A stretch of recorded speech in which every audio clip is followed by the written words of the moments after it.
Hello students, let's discuss HPSET 2024 solutions. So आज हम mathematical physics के सभी क्वेश्चंस की डिस्कशन करेंगे। So our first question is question number 18।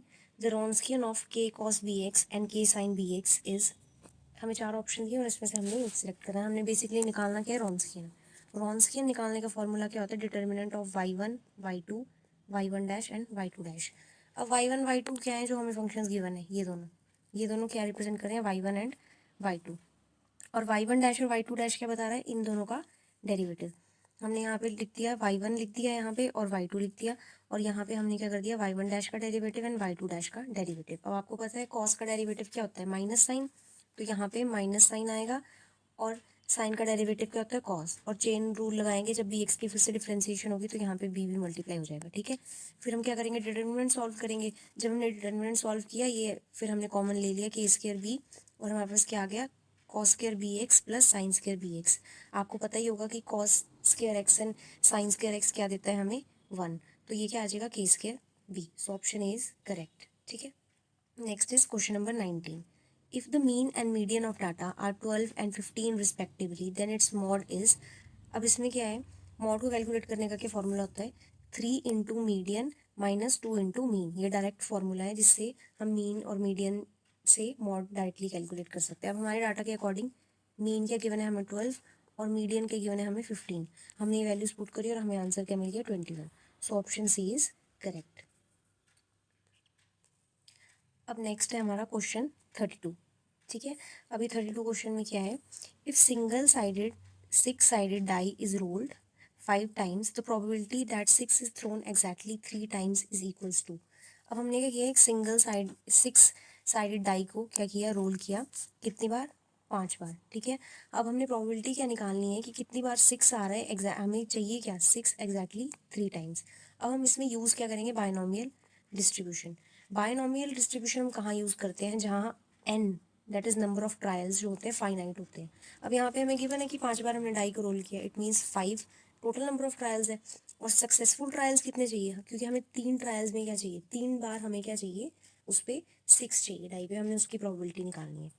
हम बायनोमियल डिस्ट्रीब्यूशन लगाएंगे, उसका फॉर्मूला क्या होता है, P of r equals to n C r p raise to power r into q raise to power n minus r. अब यहाँ पे एन क्या है, number of trials, total number of trials, वो कितने हैं, 5। आर रिप्रेजेंट क्या कर रहा है इस फॉर्मूला में, number of successful trials. Successful trials कौन से हो गए, जिसमें हमें 6 चाहिए, वो कितने हैं, 3 बार हमें 6 चाहिए। और पी क्या रिप्रेजेंट कर रहा है, प्रोबेबिलिटी ऑफ सक्सेस, और क्यू क्या रिप्रेजेंट कर रहा है, प्रोबेबिलिटी ऑफ फेलियर। अब सक्सेस प्रोबेबिलिटी क्या है, अब हमारे लिए इस केस में 6 आना हमारे लिए क्या है, सक्सेस।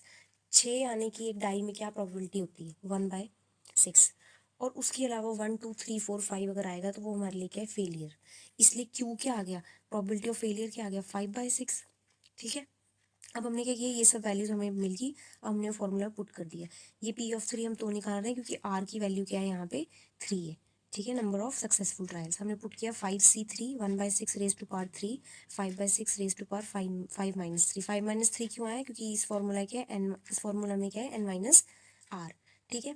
फैक्टोरियल 5c3 को ओपन कैसे करते हैं, ये ओपन करने का फॉर्मूला होता है n factorial upon n minus r factorial into r factorial, ठीक है। तो हमने क्या किया, ये पुट कर दिया यहाँ पे, 5c3 को ओपन कैसे किया, 5 factorial upon 3 factorial into 5 minus 3 factorial, that is 2 factorial. ये सॉल्व करोगे जब आप, तो आपको आंसर मिल जाएगा 0.032।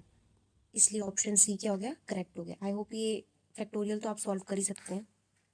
नेक्स्ट इज क्वेश्चन नंबर 33, ठीक है। क्वेश्चन नंबर 33 में क्या है, the residue of complex function z square plus a square power -4 where a is real at z equals to a iota. और हमें 4 ऑप्शंस गिवन है और हमने क्या निकालना है, बेसिकली हमने रेजिड्यू निकालना है at z equals to a iota. ये कॉम्प्लेक्स एनालिसिस का क्वेश्चन है।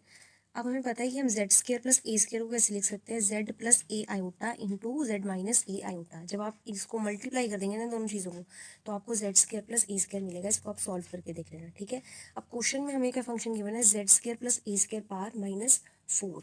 अब ये माइनस है, इसको डिवाइड में लिख सकते हैं तो पावर पॉजिटिव हो जाएगी, मतलब +4 हो जाएगी। अगर हम z square plus a square को z plus a iota into z minus a iota लिख सकते हैं, तो z square minus plus a square raise to power -4 को हम क्या लिख सकते हैं, 1/z plus a iota power 4 into z minus a iota power 4, ठीक है। इसका मतलब 4 है यहाँ पे, इसका मतलब ये पोल ऑफ ऑर्डर क्या हो गया 4। अब हम क्या करेंगे, रेजिड्यू कैलकुलेट करेंगे at z equals to a iota. अब हमें जब फॉर्मूला पता हो, अब हमारे पास एक फॉर्मूला है कि जब हमें पोल का ऑर्डर पता हो, अब इसमें हमारे पोल का ऑर्डर क्या है 4, ठीक है। पोल का ऑर्डर अगर 4 है तो हम डायरेक्ट फॉर्मूला के यूज़ कर सकते हैं 1/n-1 factorial d raise to power n-1 upon d z raise to power n-1 into z minus a raise to power n f of z at z equals to a. अब यहाँ पे a की जगह हमारे पास क्या है, a iota पे हमने कैलकुलेट करना है, हमने वो फॉर्मूला पुट कर दिया। 1/n-1 फैक्टोरियल का मतलब क्या हुआ कि n-1, अब यहाँ पे n की वैल्यू क्या है 4, क्योंकि पोल ऑफ ऑर्डर क्या है 4, हमने पुट किया। अब यहाँ पे क्या गया d³/dz³ मतलब n-1 होता है ना, 4 - 1 क्या हो गया 3, मतलब ट्रिपल डेरिवेटिव करना पड़ेगा। एक बार डेरिवेटिव करोगे तो ये आएगा, सेकंड टाइम करोगे तो ये आएगा, थर्ड टाइम करोगे तो ये आएगा। उसके बाद फैक्टोरियल ओपन कर लो, सॉल्व करते करते यहाँ तक पहुँच जाओगे। उसके बाद क्या है 1 - 1 को हम क्या लिख सकते हैं, माइनस ऑफ आयोटा, माइनस यहाँ पे आ गया, आयोटा यहाँ पे मल्टीप्लाई हो गया, पहले डिवाइड में था, ठीक है। उसके बाद जब आप सॉल्व करोगे तो आपका आंसर आ जाएगा -5 iota divide by 32 a raise to power 7। So option D is correct. अगर आप कहीं भी प्रॉब्लम आएगी तो आप मेरे को कमेंट करके बता सकते हैं, ठीक है, मैं फिर से वीडियो बना दूंगी इस पर। Next is question number 75। Consider the following statements. First is h1 4x equals to 16x power 4 minus 48x square plus 12।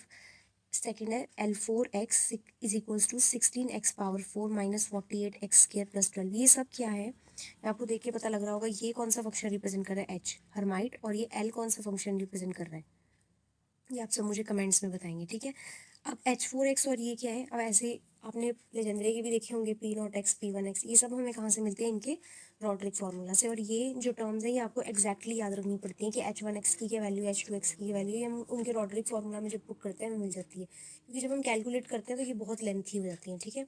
तो इनमें से करेक्ट कौन सी है, एक तो फर्स्ट करेक्ट है और एक फोर्थ करेक्ट है, ये दोनों जो टर्म्स है हमारी L4x एंड H4x ये करेक्ट है, इसलिए ऑप्शन ए जो हमारा क्या हो गया वो करेक्ट हो गया। अब इन टर्म्स को आपको एज इट इज़ याद रखना पड़ेगा, ठीक है।